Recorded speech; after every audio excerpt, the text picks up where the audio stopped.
Al-Quran mengajarkan ilmu kuantum. Banyak sisinya. Mungkin yang hitungannya harusnya 1 tahun, di-achieve dalam tempo mungkin hanya 10 hari. Yang mestinya baru dicapai dalam tahun ke-10, tapi bisa dicapai hanya dalam tahun ke-2. Tapi sayang, Al-Quran sudah banyak di luar sana yang meninggalkan. Ketika kemudian saya meninggalkan Al-Quran, kehidupan saya bukan naik, tapi mundur, minus. Saya melihat, saya bilang, wow, luar biasa nih Quran. Ketika saya ngopenin Quran, pekerjaan saya ngajar ngaji, pekerjaan saya kemudian mendorong orang mengaji, pekerjaan saya adalah mencari ke dalam Quran, lalu mengeluarkan apa yang saya cari, yang saya dapatkan, lalu mengajak orang tadabbur Quran, menyiarkan terus. Subhanallah, ada pekerjaan-pekerjaan kecil yang Allah sebut lisa'yiha radiyah. Ada orang yang kerjanya bukan main 24 hours, 24 jam, tapi hasilnya habis. Tapi ada orang-orang yang sederhana gitu, kerjanya tak jang dapat, tak jang dapat. Kenapa? Lisa'yiha radiyah.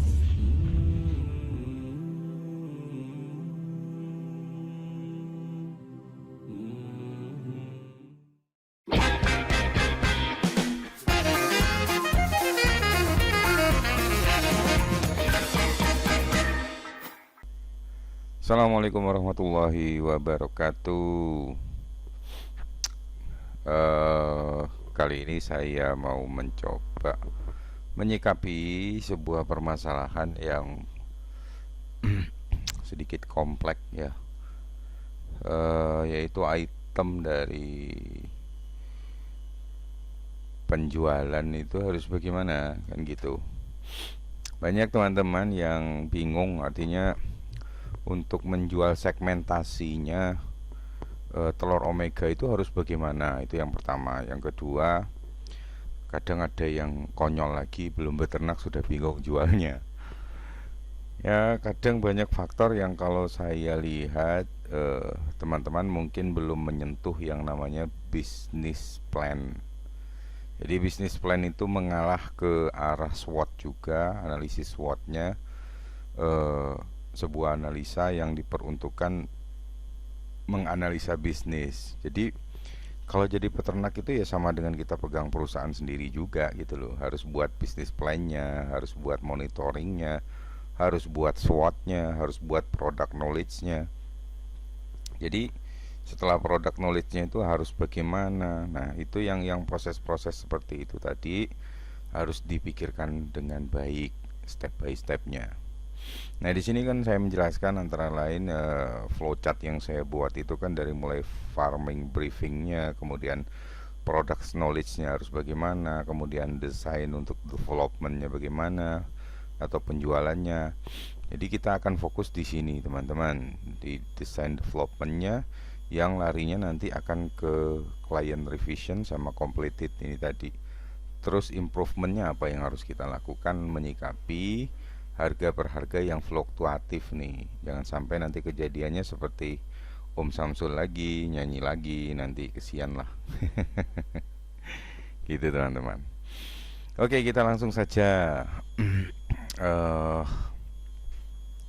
Yang pertama pastinya kita harus mengetahui dulu secara perkembangan nih,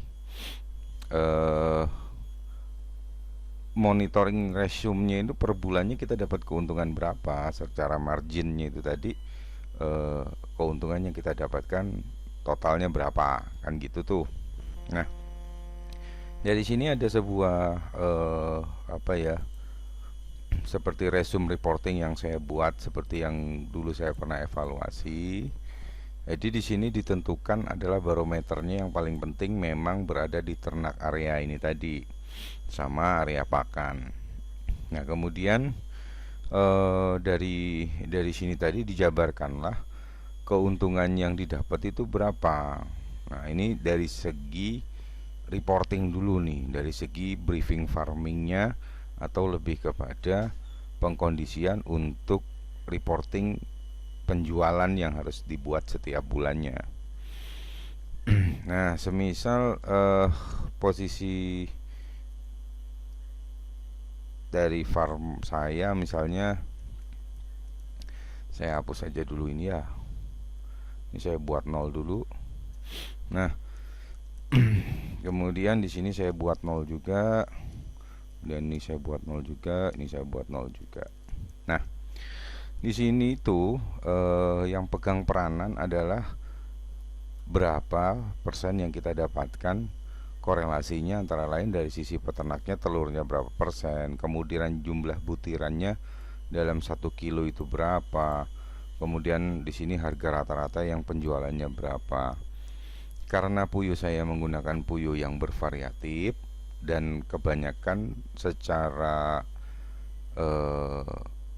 lamsamnya untuk jumlah pakan setiap harinya itu rata-rata 27,5 gram per ekor. Itu ada yang lebih sedikit, ada yang bisa sampai 30 gram bahkan lebih. Tapi kebanyakan rata-rata dari hasil evaluasi monitoring yang saya buat itu rata-rata di angka 27,5 gram dengan harga pakan saat ini sekitar 5.500 untuk pakan omega. Nah, di sini itu apa sih gunanya salah satunya reporting ini tadi? Tentunya kita harus melakukan yang namanya reporting itu untuk mengetahui berapa sih BEP yang didapat untuk penjualan yang kita lakukan selama ini. Nah, itu teman-teman. Jadi misalnya kenapa yang saya katakan 5.000 itu adalah minimal angka yang harus teman-teman sediakan untuk beternak. Coba perhatikan, ini saya ketik ya dengan 5.000. Maka otomatis semua barometer ini akan keluar. Nah, di farm saya mungkin rata-rata bertelurnya lamsamnya per bulan itu sekitar 89% naik turun ya. Ya kita anggap kita samain aja sekian 89% aja deh. Berarti dari 5.000 ekor itu tadi bertelurnya sekitar 4.450 nih. Nah kemudian 1 kilonya untuk telur itu isinya adalah 83 butir. Jadi di sini saya tidak membahas dulu untuk teman-teman yang dalam korelasi penjualannya sifatnya butiran, ini agak berseberangan ini teman-teman.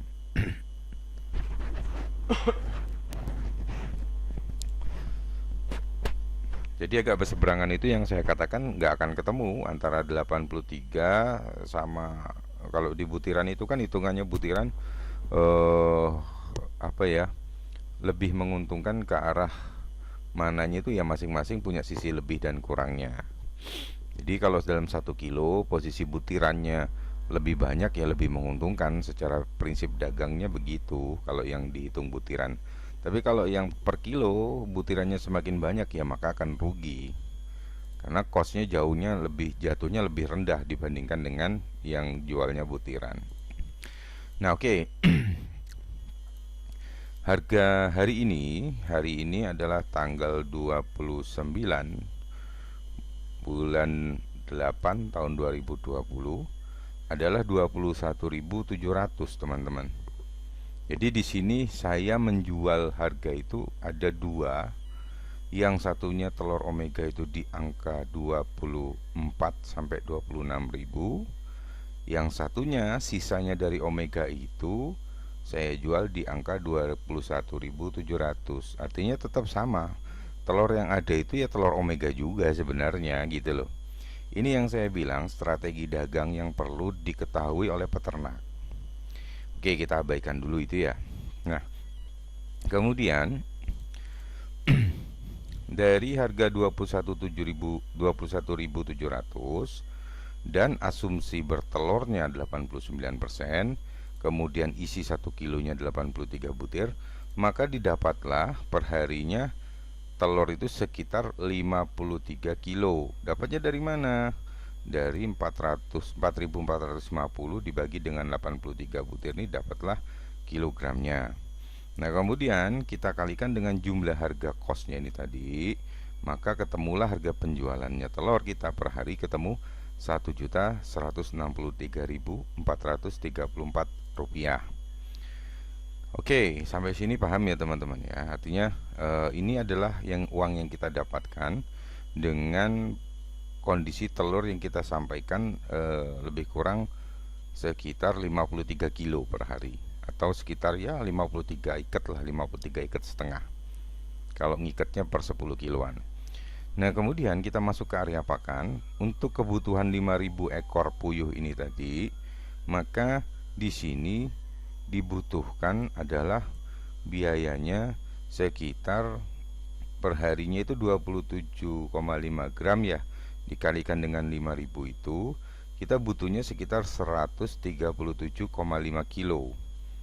Ini adalah pakan yang kita keluarkan di setiap harinya, yang kemudian kita kalikan dengan harga 5.500. Maka didapatkanlah jumlah pakan itu yang kita keluarkan secara kosnya adalah Rp756.250. Nah, margin yang kita dapatkan per hari itu adalah 407.184.000 jika kondisinya bertelur 89%. Kita ambil sampling, anggaplah rata-rata bertelurnya di 83%. Maka per bulan kita mendapatkan keuntungan adalah Rp328.750 per hari. Sorry, maaf, bukan per bulan, per hari. Itu sudah bersih.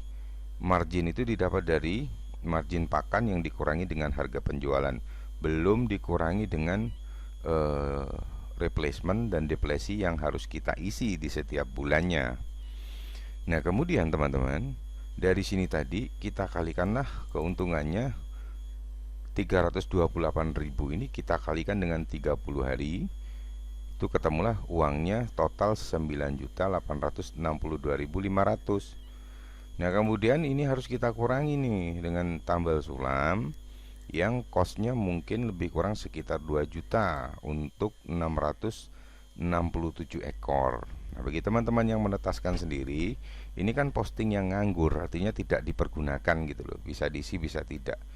Ini saya asumsi untuk harga DOQ itu masih per 3.000 per ekor.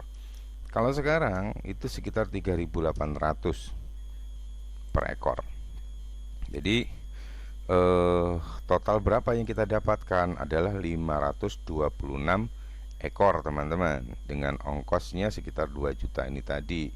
Maka kita dapat DOQ baru untuk replacement yang 5.000 atau deplesi yang setiap hari ada kematian itu, setiap bulannya kita akan memasukkan sekitar 10% dari jumlah yang ada sebagai pengganti untuk DOQ atau untuk pulet-pulet atau puyuh-puyuh yang sudah mati atau yang sudah non produktif.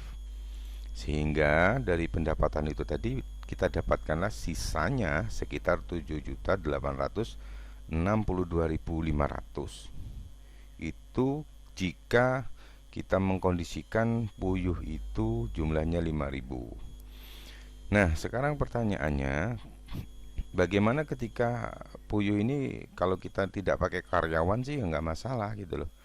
Tapi kalau kita taruh satu orang karyawan ABK yang karena kesibukannya dia yang ngurusin pakan, dia yang ngambil telur, dia yang bersihkan kotoran, kita anggaplah UMR-nya untuk pembayaran tenaga kasar itu misal anggaplah 1.700.000. Maka keuntungan bersih yang kita dapatkan per bulannya adalah 6.162.500 teman-teman. Nah, 6.162.500 ini sudah benar-benar bersih, jadi sudah dikurangi juga biaya karyawan sudah, kemudian biaya investasi ulang sudah, sehingga kondisi ini untuk 5.000 ekor ini selalu aman gitu loh, selalu aman dan tidak bermasalah secara jumlah kita bicarakan ini ya. Nah, kemudian kita evaluasi per bulannya dapat berapa sih telur kita? Ya lebih kurang sekitar 124.500 butir atau sekitar 1,5 ton atau 1.500 kilo. Nah, inilah yang saya katakan keuntungan bruto yang bisa kita dapatkan di setiap bulannya itu sudah kalau brutonya sekitar 9.800.000, berarti kalau bersihnya sudah dikurangi investasi sejumlah 10%, sejumlah 7.800.000 sekian ini, kemudian dikurangi lagi dengan menggunakan yang namanya tenaga satu orang. Untuk puyuh ini teman-teman, idealnya memang 8.000 itu dihandle oleh 2 orang. Jadi kalau saya anggap 5.000 ini ya masih wajar lah, masih bisa dikondisikan oleh 1 orang teman-teman. Karena puyuh ini nggak ribet, nggak seribet ayam gitu loh. Maintenance-nya juga kita lakukan barometernya setiap minggu, kemudian proses-proses maintenance, seleksi dan lain sebagainya, otomatis harus ada penambahan tenaga yang baru, ya mungkin kita sendiri yang menggunakan itu tadi. Oke, nah dari situ tadi teman-teman, proses yang sudah kita kondisikan ini tadi, ini merupakan barometer reporting setiap bulannya yang diwajibkan teman-teman semuanya punya gitu loh. Jangan sampai nggak punya, kan gitu. Nah, dari sisa 6 juta ini tadi, tentunya ini yang saya bicarakan manajemen untuk sebuah farming itu minimal jumlahnya 5.000 itu karena faktor begini teman-teman. Kalau seandainya kita cuma 1.000 rupiah, 1.000 ekor, ya otomatis masih kurang teman-teman. Tuh lihat, kita handle sendiri misalnya ini, ya tetap aja kurang. Mau ngembangkan gimana? Apa cukup buat makan dengan kebutuhan yang begitu banyak, era pandemi yang begini? Ya otomatis kalau menurut saya tidak relevan untuk sebuah standarisasi pendapatan dalam keluarga. Sekarang biaya mahal, sekolah mahal dan lain sebagainya, itu sudah otomatis tidak mencukupi jumlah yang kita ternakkan itu tadi. Nah, 5.000 ini sudah merupakan konteks ideal kalau menurut saya. Mengapa demikian? Kita bisa mengambil artinya satu nih, misalnya keuntungannya saya sisihkan yang separuhnya untuk kondisi makan, yang separuhnya untuk tabungan atau pengembangan yang sifatnya adalah investasi kandang kembali, kan gitu, atau posisinya untuk melebarkan secara aset nih bahasanya. Nah, ketika kita 3 juta aja sebulan kan gitu kan, dikali dengan 12 bulan, maka keuntungan kita per tahun itu lebih kurang teman-teman 73 juta. Nah, kita bagi dua ini, yang separuhnya misal anggap untuk kebutuhan makan. Nah, setidaknya setiap tahun itu kita ada posisi saving dana itu sejumlah 36 juta rupiah. Itu yang bisa kita kondisikan untuk biaya investasi, misalnya kandang, kemudian pembelian tanah yang sewa. Nah, oh ya teman-teman, saran saya kalau bisa jangan invest kandang untuk beli dulu, lebih baik sewa aja tanahnya. Karena biasanya sewa itu lebih murah dan tidak terlalu memberatkan kita secara parsial harganya, teman-teman. Nah, bisa kebayangkan teman-teman, keuntungannya dari 5.000 kita bisa mendapatkan 36.975.000 per bulannya. Per 1 tahunnya. Dengan keuntungan per bulan kita bisa dapatkan sekitar 6.162.000. Kita bagi dua, yang 3 juta kita pakai buat makan, yang 3 juta sebagai investasi atau sarana persiapan nih untuk kebutuhan anak-anak sekolah, kemudian untuk kebutuhan kita misalnya tabungan pada saat waktu sakit. Itu penting banget, itu harus kita punya setidaknya untuk bisa mengcover ke arah situ tadi. Nah, dari sini mengapa saya memutuskan sebuah analisis itu memang harus menggunakan 5.000 ekor, ya karena itu alasannya teman-teman. Alasan yang menyatakan bahwasanya pentingnya sebuah jumlah itu dari situ tadi. Nah, kemudian teman-teman, dari sini tadi ya konsep apa supporting yang harus kita lakukan. Nah, misal nih, ini kan tadi farmingnya untuk briefing kita bagaimana ya, kemudian product knowledge-nya kita timbulkan adalah yang namanya kita buat nih telur puyuh omega. Nah, ini sebuah kasus yang menarik. Semisal nih ya, saya ketik aja ya, angka penjualan kemarin masih 28.000, tentunya kita jangan terlalu memaksakan si puyuh itu untuk bertelur lebih besar butirannya dibandingkan dengan sebelumnya. Jangan teman-teman, karena itu akan merusak dan menurut saya memperpendek juga usianya, dan maintenance-nya jauh lebih sulit dibandingkan dengan yang bertelur normal gitu teman-teman. Nah, ini salah satu metode nih untuk style penjualan sesuai dengan era, ya, sesuai dengan era atau fase mengikuti harga. Nah, kita buat barometernya. Seandainya misalnya range-nya kita buat di angka 22.000 sampai dengan 28.000 atau 24.000 deh. Kita buat 24.000 sampai dengan 28.000. Puyuh itu tetap kita setting menggunakan bobot itu 1 kilonya adalah 83 butir. Ya. Nah, ketika semisal harga ini tadi seperti saat ini nih misalnya. Saat ini misalnya di angka 20, misalnya kita karena barometer batas bawahnya kita buat di 24. Sekarang kita buat batas bawahnya, batas tingginya adalah 23 dan batas bawah terendah adalah 19.000. Ini kita buat beginilah, ya. Anggap deh nggak usah 19.000, seperti saya analisa 17.000. Ya. Namun jumlah butirannya kita susutkan menjadi 73, teman-teman. 73 butir ini, hasil ini tidak akan pernah jauh beda dengan hasil yang ada di sini. Bagaimana caranya untuk mengkondisikan itu tadi? Tentunya kita lakukan proses penambahan yang namanya metion. Itu kita naikkan saja sejumlah 0,5% atau 50% aja deh. Costnya nggak terlalu gede gitu loh. Kemudian colin kita naikkan juga 50%. Kemudian karena posisinya kita memaksakan kondisi puyuh itu untuk bertelur lebih kencang atau lebih besar dari sebelumnya, otomatis ini mengikuti semua. Tereonin misalnya kita naikin sejumlah 30%. Kemudian kita naikkan juga yang namanya kandungan untuk herbalnya, kita tambah sejumlah sekitar 20% dari jumlah awal. Ini adalah resep-resep yang bisa kita gunakan untuk meningkatkan produksinya agar posisinya itu bisa sesuai dengan yang kita inginkan menjadi 73 butir. Nah, otomatis teman-teman, untuk metion dan colin ini tadi itu lebih ke arah besar ukurannya. Jadi kita besarkan nih ukurannya telur ini biar dia posisinya bisa maksimal. Kemudian bobotnya juga bagus. Ini menggunakan metion dan colin.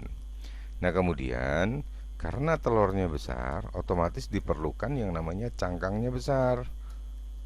Nah, untuk Fe dan Cu-nya kita tambahkan 25% dari jumlah yang sudah kita masukkan di awal. Ini adalah model-model strategi yang bisa kita terapkan ketika posisi pasar dalam kondisi lesu misalnya. Nah, bagaimana dengan aplikasinya? Coba teman-teman lihat ini ya. Ketika 83-nya saya rubah ke 73, maka keuntungannya itu jauh lebih besar dibandingkan dengan yang harga 28.000 atau harga 21.700 ini. Itu nggak masalah buat kita gitu loh, karena kita sudah kondisikan 73 butir. Nah, bagaimana dengan harga anggap 19.000 nih? Masih untung sama dengan harga yang, jadi korelasinya coba teman-teman bayangkan, harga 19.000 sama dengan harga 21.700 dengan bobot 83 butir. Nah, BEP-nya berapa? Ya udah kita kurangin aja 14.000 coba. Itu sudah minus 15.000. Nah, artinya BEP-nya mendekati angka 14.500. Kita masih dapat untung 41.000 itu. Ya itu yang saya bilang, ketika posisinya harga telur eh, dengan batas atas di segmen kedua 23.000 dan batas terendahnya 17.000, maka kita gunakan bobot telurnya adalah 73 butir gitu teman-teman. Persentase yang dipakai adalah penambahannya ini tadi. Itu bisa dikondisikan menambahkan sendiri pada pakan self mix ataupun pakan pabrikan yang engkel ya gitu ya. Nah, kalau seandainya posisinya harganya kalau 28.000 ya nggak usah ngomong, ini pasti jos lagi malahan. Kita kan kalau dia harga ada di batas angka yang aman, yang bagus, antara batas atasnya 28.000 kemudian batas bawahnya 24.000, ya kita buat aja yang normal aja teman-teman, 83 butir aja gitu loh. Atau kalau teman-teman mau mereduksi ini tadi, misalnya nih di setting harganya, anggaplah saya mau ngisi, saya kurangin deh misalnya 78 butir aja, itu sudah 20 juta teman-teman untuk puyuh dalam jumlah 5.000. Nah, ini adalah strategi dagang. Ini adalah strategi dagang yang harusnya semua peternak mengerti. Itu yang saya bilang, informasi ini bisa disetting teman-teman, wong barangnya kelihatan kan gitu tuh. Jadi artinya kalau saya ketika harganya posisinya masih di angka aman, batas tertinggi 28 atau lebih, batas terbawahnya 24, saya akan menggunakan barometer ini teman-teman. Jadi menggunakan barometer 83 butir, 83 butir ini saya tidak pakai sama sekali. Gitu teman-teman. Nah, ini adalah salah satu strategi yang bisa kita terapkan melihat sikon dan kondisi harga yang mungkin telur ayam juga sedang turun parah, kemudian telur telur puyuh juga ikut-ikutan turun parah. Walhasil kita harus begini teman-teman, harus kreatif gitu loh. Dengan jumlah butiran yang sama, dengan bobot yang sama, ya otomatis ya kalau kita misalnya rubah ini ke 73, bobotnya juga selisihnya sampai 200 kilo dengan jumlah butiran yang sama nih. Itu teman-teman. Nah, hal-hal ini, konsep ini peternak harus tahu, harus paham betul untuk mengkondisikan ini bagaimana, kan gitu tuh. Jadi potret-potret begini itu harus benar-benar mengikuti sesuai dengan kondisi yang ada teman-teman. Nah, ketika posisinya tidak ada masalah ya dibuat aja, tetap kondisinya 83 butir. Prosentasenya coba kita cek. Misalnya ini yang harus kita tingkatkan di sini nih. Semisal bagaimana cara meningkatkan progres untuk posisi bertelurnya. Ditambahlah asam sitrat, kemudian ditambah soda kue untuk heat stress. Kemudian kualitas pakannya bagaimana, kemudian faktor selenium vitamin E nya masuk apa enggak setiap hari. Nah itu penting banget teman-teman, diperhatikan betul ketika kita menjadi seorang peternak. Ya bukan peternak asal-asalan, memang harus ada manajemen yang seperti ini yang saya sampaikan. Jangan melihat kita bisa atau tidak, semuanya bisa dipelajari teman-teman.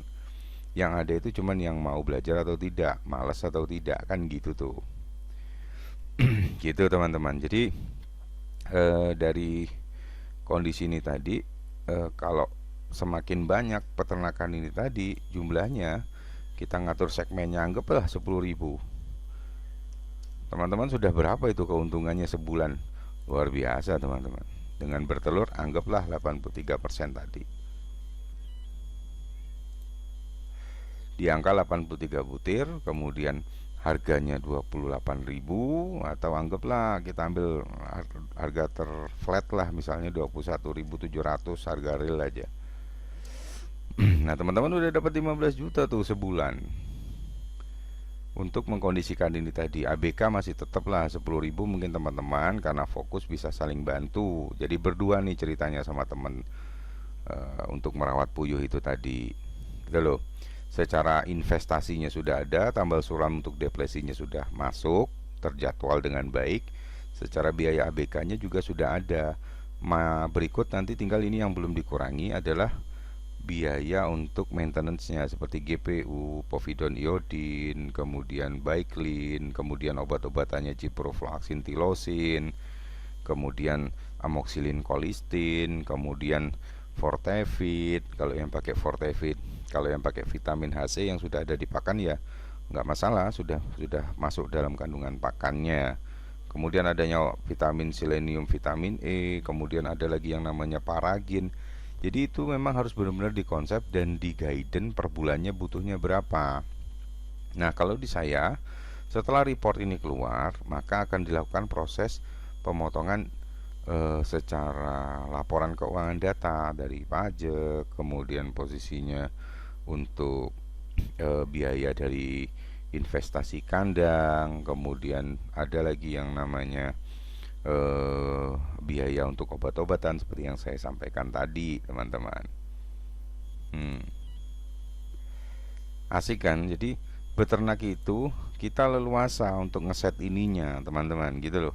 Dan yang ini jangan diganggu, udah standby aja, nggak usah diganggu. Nah, peternak yang selama ini biasanya salah kaprah ketika dia mengalami puncak harga di antara 24 sampai 28 ribu, ini mereka tidak pernah otak-atik nih di area pakan. Tapi ketika dia kena di harga barometer yang kedua 17.000 sampai 23.000, ini sudah mikir ke sini. Inilah yang disusutkan jumlah per ekor pakannya, kemudian pakannya diganti lagi, sehingga puyuh itu akan stres gitu loh. Justru itu akan memperburuk suasana, sehingga nanti komplikasinya atau dampaknya itu akan berimbas ke hasil produktivitas yang teman-teman dapatkan di setiap harinya gitu loh, teman-teman.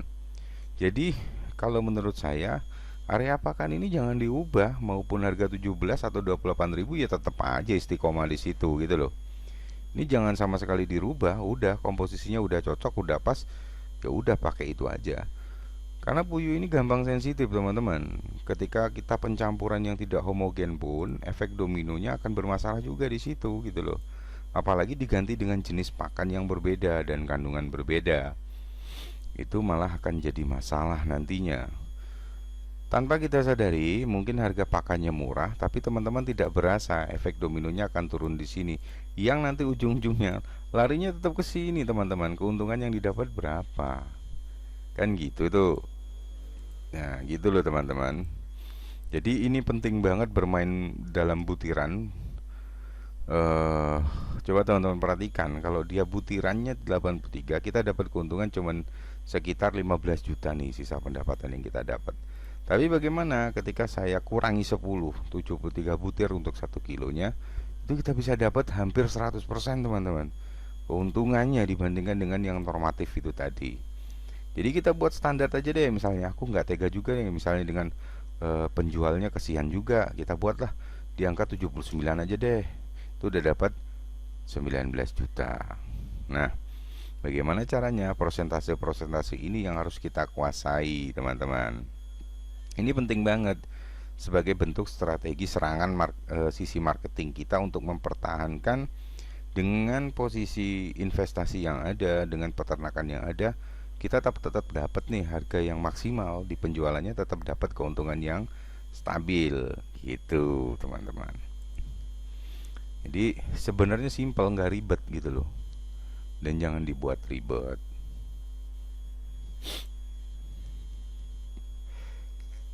Sampai di sini saya rasa mungkin teman-teman sudah mengerti sedikit banyak gambarannya untuk monitoring yang kita laporkan setiap bulannya, atau yang harus kita isi di setiap bulannya.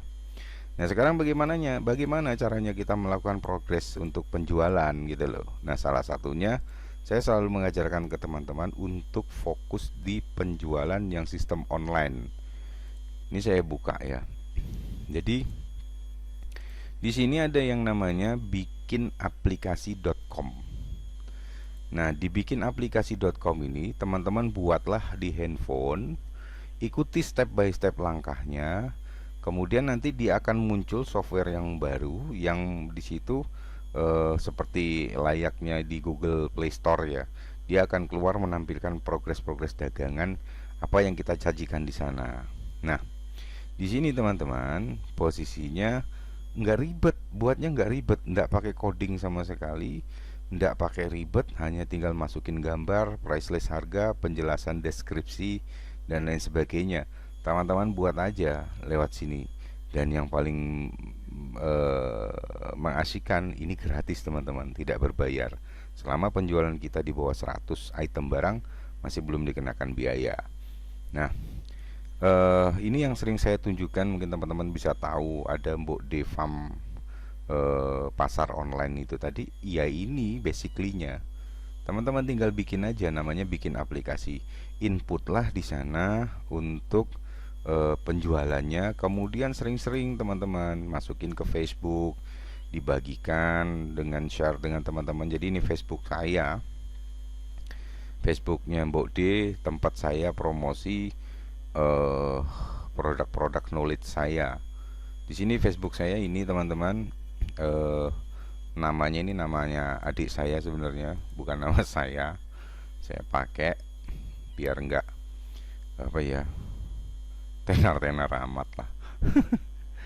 Nah, di sini banyak teman-teman saya ini semuanya peternak. Ini ada Mas Andi, jagonya. Beliau ini adalah kepala RPH Wulingi, kemudian Kanigoro sama di Moro, jago juga di ikan, di probiotik jago, di tanaman jago. Ini teman saya. Kemudian banyaklah di sini teman-teman yang apa ya? Ya isinya telur semua teman-teman. Kalau di sini saya nggak punya grup kalau di Facebook. Nah, itu yang saya bilang. Ini salah satu, seperti coba lihat ini TikTok for Business ini. Sebenarnya yang punya itu bukan dari TikToknya, tapi dari salah satu provider yang dia konfirmasi untuk menjual produk knowledge-nya ini tadi, gitu loh teman-teman.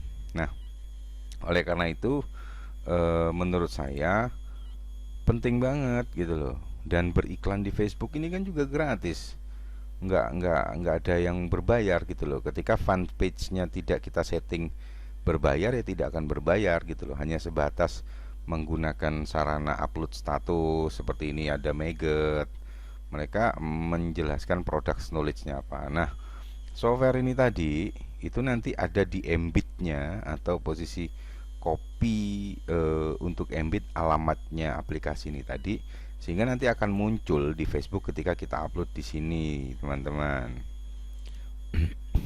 Gitu. Nggak pusing kan, teman-teman? Tuh lihat, yang saya upload di Facebook saya, ya telurnya Om Wimpi, kemudian YouTube saya, kemudian ya herbal, YouTube lagi, YouTube lagi, YouTube lagi. Tuh lihat, yang saya aktifkan lebih ke arah situ teman-teman. Jadi memang progresifnya kita mengkondisikan itu menjadi sarana ataupun fasilitas untuk menjual produk knowledge kita, semisal telur omega. Semakin banyak teman-teman misalnya yang ada di sana peternak dan lain sebagainya, yaitu semakin bagus gitu loh teman-teman. Nah, ini ada Om Budi, saya isi semua, Om Mimpi, kita kemarin yang sama-sama ya. Ini Om Fajri. Jadi ini saya masukin semua. Ini ada Kang Pri. Ini kepala saya pas pusing.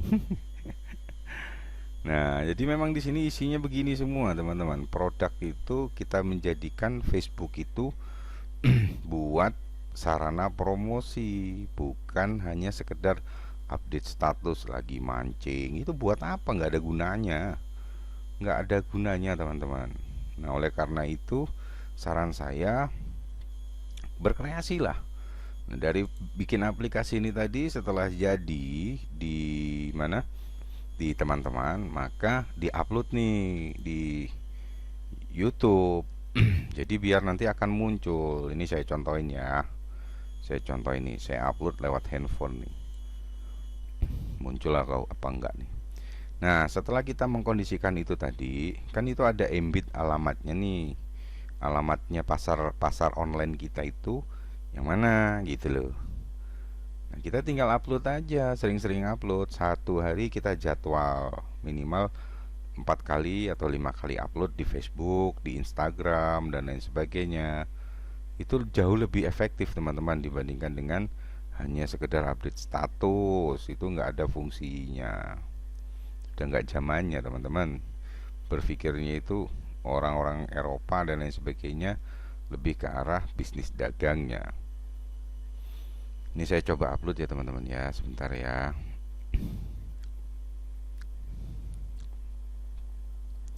Saya tulis monggo mampir gitu ya. Nah, ini saya lihat sudah masuk apa belum. Nah, ini teman-teman,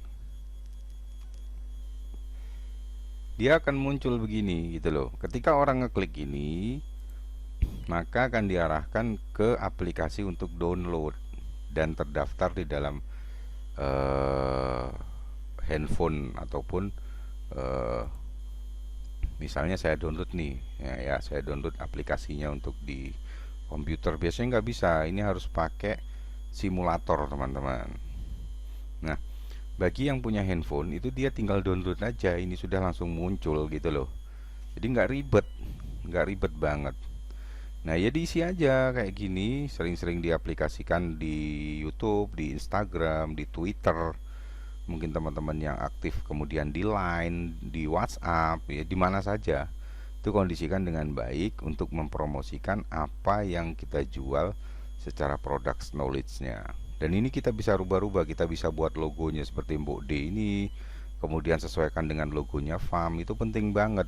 Makanya saya bilang, penting banget untuk memiliki sebuah logo yang menjadi branded dari farming kita tadi. Buatlah aplikasinya seperti ini, itu sudah sangat mudah dan tidak ribet. Tinggalkan masukkan teman-teman di situ apa yang teman-teman mau jual di sana, mau jual pakan, mau jual apa saja bisa. Dan itu tidak berbayar.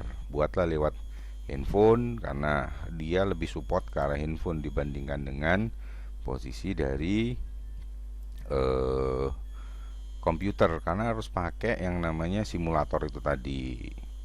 Gitu. Jadi teman-teman, berkreasilah. Inilah yang saya katakan. Artinya apa ya? Nah, ini kan nggak support kan, dia harus pakai yang namanya simulator itu tadi teman-teman. Harus pakai sebuah simulator. Di handphone itu banyak sebenarnya. Kita bisa pakai simulator apa aja, tinggal ketik di Google. Nah, tinggal kita kondisikan seperti itu tadi. Nah, itu teman-teman, itu salah satu strategi marketing yang biasanya Mbok dilakukan gitu loh. Seperti saya lakukan ya seperti ini. Facebook saya ya isinya ini semua, telur semua, dan ini mengena banget. Nanti tinggal ketika perusahaan itu sudah besar, kita kondisikan untuk iklan yang berbayar. Gitu teman-teman. Jadi manfaatkan gadgetmu yang pinter itu untuk bisa jualan teman-teman gitu loh. Nah, ini salah satunya saya tunjukin untuk Google Trend. Nah, Google Trend ini juga bagus gitu loh. Sering saya cek juga untuk melakukan cross check pencarian telur omega yang paling banyak di mana pasarnya. Nah, kita klik ya. Nah, pencariannya lihat itu.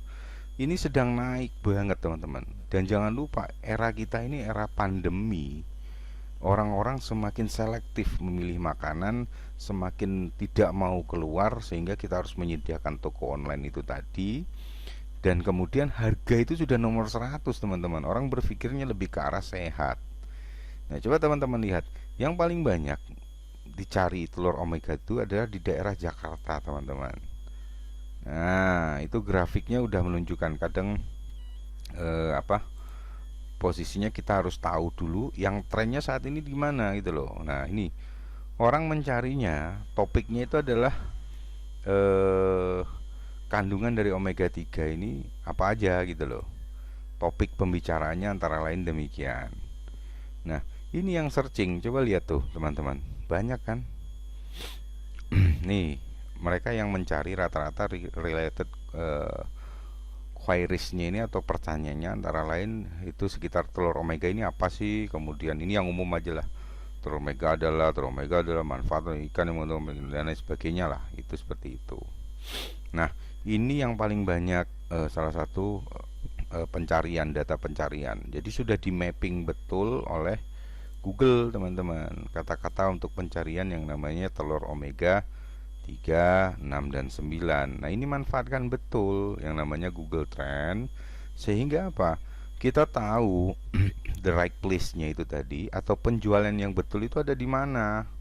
Itu loh. Ternyata telur omega 3 paling banyak yang mencari dan yang pesen rata-rata itu di Jakarta dan Jawa Barat. Jadi peluangnya sangat oke banget gitu loh. Peluangnya masih terbuka banget. Gitu, teman-teman. Jadi pahami dulu product knowledge-nya. Yang saya ajarkan ini adalah sisi-sisi atau kisi-kisi dari marketing, dari pembentukan manajemen farmingnya, kemudian bisnis plan-nya bagaimana, baik puyuh maupun ayam. Dan jangan khawatir produkmu tidak laku, itu jangan khawatir, produksi aja dulu, geber sama sholawat, geber sama ibadah yang lainnya, geber sama tahajud, minta sama Allah untuk dibesarkan, jangan nanggung-nanggung, ya Allah besarkan sekalian.